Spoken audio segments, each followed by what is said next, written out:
The pandemic pulled the curtain back, I think, on some things that we had been asleep to. I think not only they have, but they should.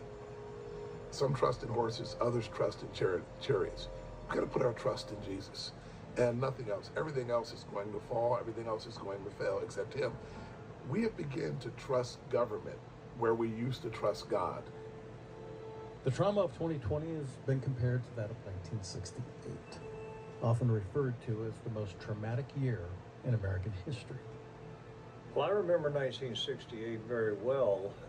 I was a sophomore in college at the time, so I remember it very well. And let me simply say that I've never seen in my lifetime this level of lawlessness.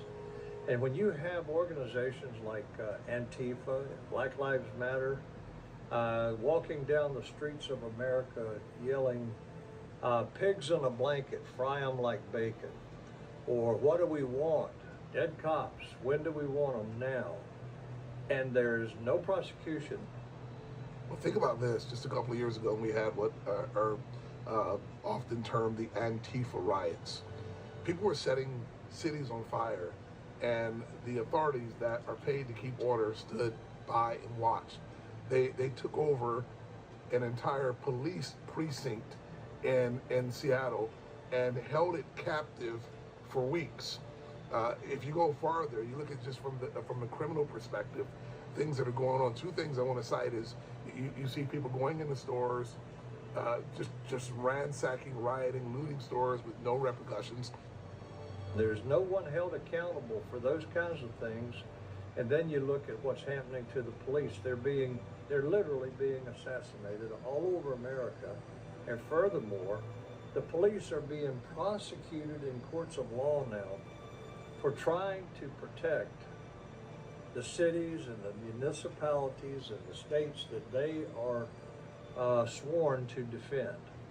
And they are trying to protect them, yet they're being taken in before these judges who are in many cases anti-military or anti-police and law enforcement. And what we're seeing is these people leaving in droves because the lawlessness is so out of control and they have no backing.